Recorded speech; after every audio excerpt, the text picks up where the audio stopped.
Hi hello ವಿದ್ಯಾರ್ಥಿಗಳೇ, ಎಲ್ಲರಿಗೂ Kunbi brothers YouTube ಚಾನಲ್ಗೆ ಸ್ವಾಗತ. ಈ ಒಂದು ವಿಡಿಯೋದಲ್ಲಿ ಮೊರಾರ್ಜಿ ದೇಸಾಯಿ ಹಾಗೆ ಆದರ್ಶ ವಿದ್ಯಾಲಯ ಪ್ರವೇಶ ಪರೀಕ್ಷೆಗಾಗಿ ನಾವು ವಿಜ್ಞಾನದ ಒಂದು ಸಂಭವನೀಯ ಪ್ರಶ್ನೆ ಪತ್ರಿಕೆಯನ್ನು ಈ ಒಂದು ವಿಡಿಯೋದಲ್ಲಿ ನೋಡ್ತಾ ಹೋಗೋಣ.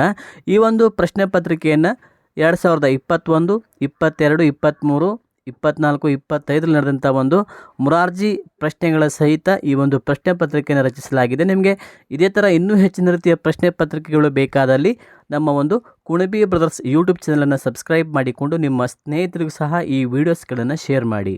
ಹಾಗಾದರೆ ಬನ್ನಿ ಶುರು ಮಾಡೋಣ ಸ್ನೇಹಿತರೆ. ಹಿಟ್ಟಿನ ಗಿರಣಿಗಳಲ್ಲಿ ಉಪಯೋಗಿಸುವಂಥ ಶಕ್ತಿ ಡ್ಯಾಶ್: ಪವನ ಶಕ್ತಿ, ಜೈವಿಕ ಶಕ್ತಿ, ವಿದ್ಯುತ್ ಶಕ್ತಿ, ರಾಸಾಯನಿಕ ಶಕ್ತಿ ಅಂತ ಕೊಟ್ಟಿದ್ದಾರೆ.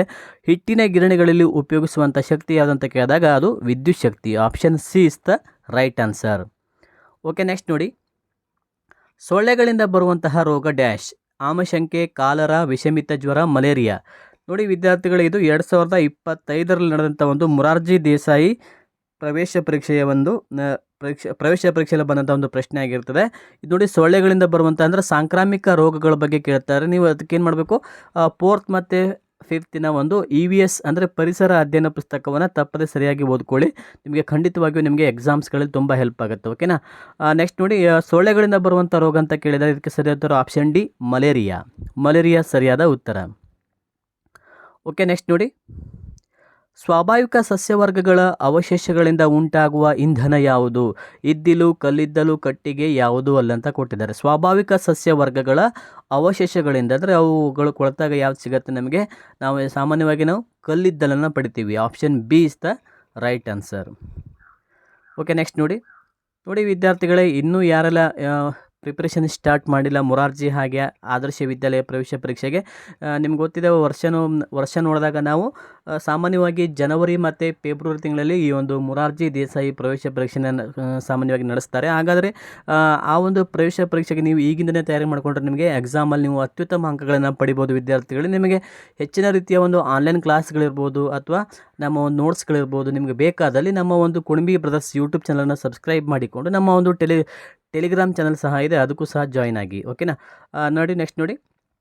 ತಮ್ಮ ಆಹಾರಕ್ಕಾಗಿ ಸಸ್ಯಗಳು ಅಥವಾ ಇತರ ಪ್ರಾಣಿಗಳನ್ನು ಅವಲಂಬಿಸಿರುವ ಪ್ರಾಣಿಗಳನ್ನು ಹೀಗೆನ್ನುವರು.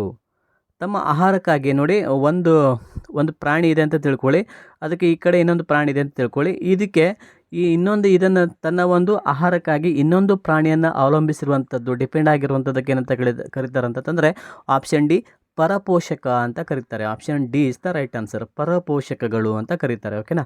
ನೆಕ್ಸ್ಟ್ ನೋಡಿ.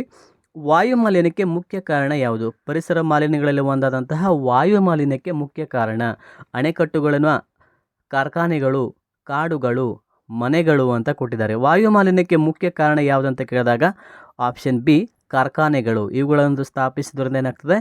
ಹೊಗೆಯು ಹೆಚ್ಚಾಗಿ ಏನಾಗ್ತದೆ? ವಾಯು ಮಾಲಿನ್ಯ ಆಗ್ತದೆ. ಹಾಗಾದರೆ ವಾಹನಗಳಿಂದ ಬಿಡುವಂಥ ಒಂದು ಹೊಗೆ ಸೂಸುವಿಕೆ, ಇದು ಸಹ ಒಂದು ಏನಾಗ್ತದೆ? ವಾಯು ಮಾಲಿನ್ಯಕ್ಕೆ ಕಾರಣ ಆಗ್ತದೆ. ಓಕೆ, ನೆಕ್ಸ್ಟ್ ನೋಡಿ.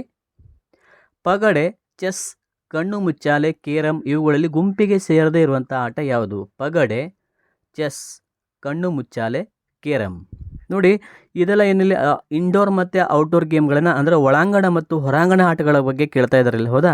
ಇಲ್ಲಿ ನೋಡಿ, ಇದು ಪಗಡೆ ಅನ್ನೋದು ಒಳಾಂಗಣ ಆಟ, ಚೆಸ್ ಅನ್ನೋದು ಒಳಾಂಗಣ ಆಟ, ಕೇರಂ ಅನ್ನೋದು ಒಳಾಂಗಣ ಆಟ. ಆದರೆ ಇಲ್ಲಿ ನೋಡಿ, ಕಣ್ಣು ಮುಚ್ಚಾಲೆ ಅನ್ನೋದು ಏನಾಗ್ತದೆ ಹೇಳಿದ್ದು? ಹೊರಾಂಗಣ ಆಟ. ಹಾಗಾಗಿ ಆಪ್ಷನ್ ಸಿ ಈ ಪ್ರಶ್ನೆಗೆ ಸರಿಯಾದ ಉತ್ತರ. ಓಕೆ, ನೆಕ್ಸ್ಟ್ ನೋಡಿ. ಹಸಿರು ಹೊನ್ನು ಪುಸ್ತಕದ ಕರ್ತೃ ಯಾರು? ಅಂದರೆ ಈ ಹಸಿರು ಹೊನ್ನು ಅನ್ನುವಂಥ ಒಂದು ಪುಸ್ತಕನ ಬರೆದವರು ಯಾರು ಅಂತ ಕೇಳಿದ್ದಾರೆ. BGL ಸ್ವಾಮಿ, KP ಪೂರ್ಣಚಂದ್ರ ತೇಜಸ್ವಿ, ಕುವೆಂಪು, DB ಗುಂಡಪ್ಪ. ವಿದ್ಯಾರ್ಥಿಗಳೇ, ಈ ಒಂದು ಪ್ರಶ್ನೆ ನಿಮಗೆ ಮೊರಾರ್ಜಿ ದೇಸಾಯಿ ವಸತಿ ಶಾಲೆ ಪ್ರವೇಶ ಪರೀಕ್ಷೆ 2024ರಲ್ಲಿ ಸಹ ಈ ಒಂದು ಪ್ರಶ್ನೆ ರಿಪೀಟ್ ಆಗಿತ್ತು. ಹಾಗಾಗಿ ಈ ಥರ ಒಂದು ಮಾದರಿ ಪ್ರಶ್ನೆ ನಿಮಗೆ ತೋರಿಸ್ತಾ ಇದ್ದೀನಿ.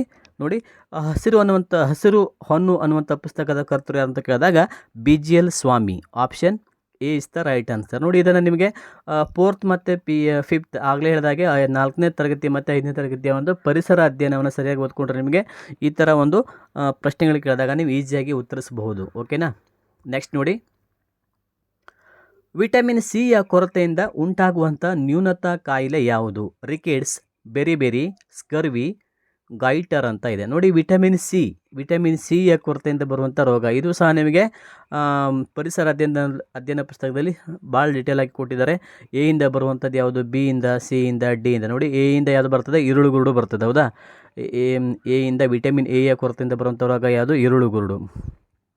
ಇರುಳುಗುರುಡು. ಹಾಗೆ ಬಿಯಿಂದ ಬೆರಿ, ಹಾಗೆ ಸಿಯಿಂದ scurvy, ಡಿಯಿಂದ ರಿಕಿಡ್ಸ್.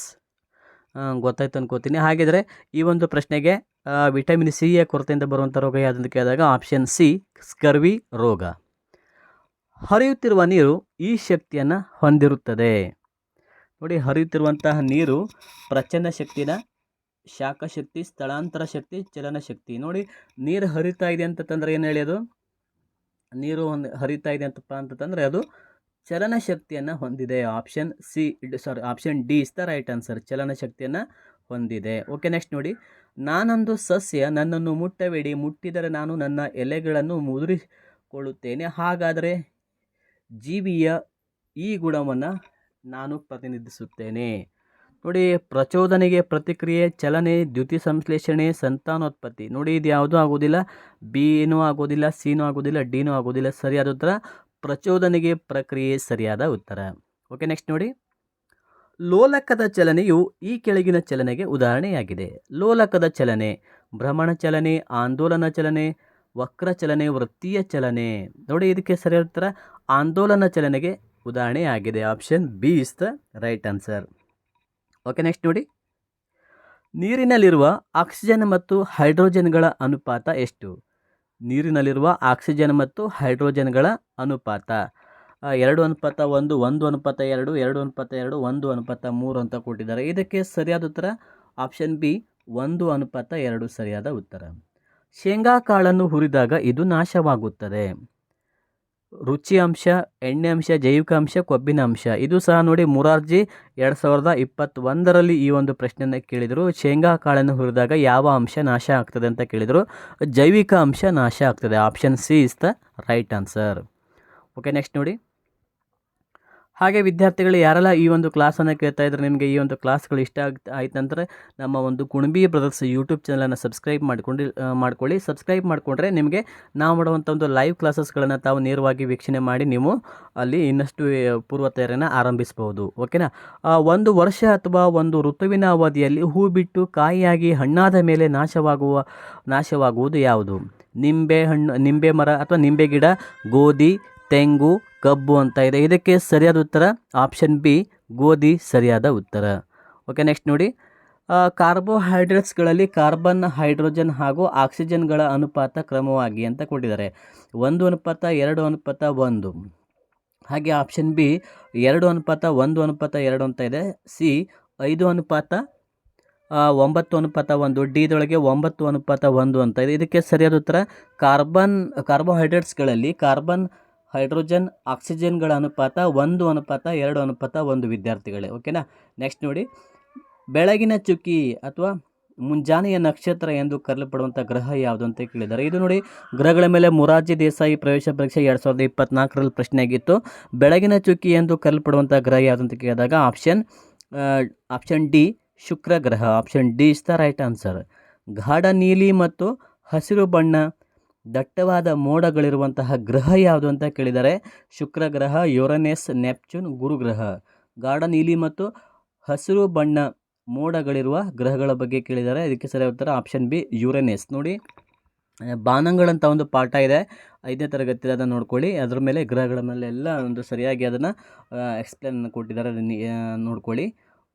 Option B is the right answer. Okay, next ನೋಡಿ, ಮೊಟ್ಟೆಯ ಹಳದಿ ಭಾಗ ಕಡಲೆಕಾಯಿ ಎಣ್ಣೆ ಅಂತ ಆಗಬೇಕು.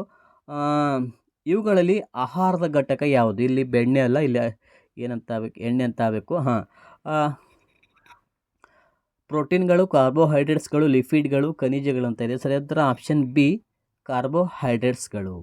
ನೆಕ್ಸ್ಟ್ ನೋಡಿ, ಭೂಮಿಯ ಮೇಲಿರುವ ಎಲ್ಲ ಶಕ್ತಿಗಳ ಮೂಲ ಯಾವುದು ಅಂತ ಕೇಳಿದೆ. ಮೂಲಕ್ಕಾಗಿದೆ, ಮೂಲ ಅಂತ ಆಗಬೇಕು ವಿದ್ಯಾರ್ಥಿಗಳೇ, ಮೂಲ ಅಂತ ಮಾಡ್ಕೊಳ್ಳಿ. ಮೂಲ. ಓಕೆನಾ. ಭೂಮಿಯ ಮೇಲಿರುವ ಎಲ್ಲ ಶಕ್ತಿಗಳ ಮೂಲ ಯಾವುದು ಅಂತ ಕೇಳಿದ್ದಾರೆ. ಇದು ಸಹ ಮೊರಾರ್ಜಿ 2025ರಲ್ಲಿ ನಡೆದಂಥ ಒಂದು ಮೊರಾರ್ಜಿ ಎಕ್ಸಾಮ್ನಲ್ಲಿ ಇದನ್ನು ಕೇಳಿದರು. ಇದಕ್ಕೆ ಸರಿಯಾದ ಉತ್ತರ ಸೂರ್ಯ ಸರಿಯಾದ ಉತ್ತರ. Option D is the right answer. Okay, next ನೋಡಿ, ಅಡುಗೆ ಉಪ್ಪಿನ ರಾಸಾಯನಿಕ ಹೆಸರು ಏನು? ಇದು ಸಹ 2023ರಲ್ಲಿ ಪ್ರಶ್ನೆ ಆಗಿತ್ತು, 2023. ಓಕೆನಾ. Sodium phosphate, sodium bicarbonate, sodium hydroxide, sodium chloride. ಅಡುಗೆ ಉಪ್ಪಿನ ರಾಸಾಯನಿಕ ಹೆಸರು ಅಂತ ಬಂದಾಗ ಸೋಡಿಯಂ ಕ್ಲೋರೈಡ್ ಸರಿಯಾದ ಉತ್ತರ. Option D is the right answer. Next ನೋಡಿ, ಕೃಷಿಯಲ್ಲಿ ಮಣ್ಣನ್ನು ಮಗುಚುವುದು ಹಾಗೂ ಸಡಿಲಗೊಳಿಸುವ ಪ್ರಕ್ರಿಯೆಯನ್ನು ಹೀಗಂತ ಕರೀತಾರೆ. ಬಿತ್ತುವುದು, ಉಳುವುದು, ಗೊಬ್ಬರ ಹಾಕುವುದು, ಬೆಳೆ ಕೊಯ್ಲು ಅಂತ ಇದೆ. ಸರಿಯಾದ ಉತ್ತರ ಆಪ್ಷನ್ ಬಿ, ಉಳುವುದು ಸರಿಯಾದ ಉತ್ತರ. ಓಕೆ ವಿದ್ಯಾರ್ಥಿಗಳೇ, ಇಲ್ಲಿಯವರೆಗೆ ಈ ಒಂದು ವಿಡಿಯೋ ನೋಡಿದ್ದಕ್ಕೆ ಧನ್ಯವಾದಗಳು. ನಿಮಗೆ ಇದೇ ಥರ ಇನ್ನೂ ಹೆಚ್ಚಿನ ರೀತಿಯ ವೀಡಿಯೋಸ್ಗಳು ಬೇಕಾದಲ್ಲಿ ನಮ್ಮ ಒಂದು ಕುಣಬಿ ಬ್ರದರ್ಸ್ ಯೂಟ್ಯೂಬ್ ಚಾನಲನ್ನು ಸಬ್ಸ್ಕ್ರೈಬ್ ಮಾಡಿಕೊಂಡು ನಿಮ್ಮ ಸ್ನೇಹಿತರಿಗೂ ಸಹ ಈ ವಿಡಿಯೋಸ್ಗಳನ್ನು ಶೇರ್ ಮಾಡಿ. ಧನ್ಯವಾದ.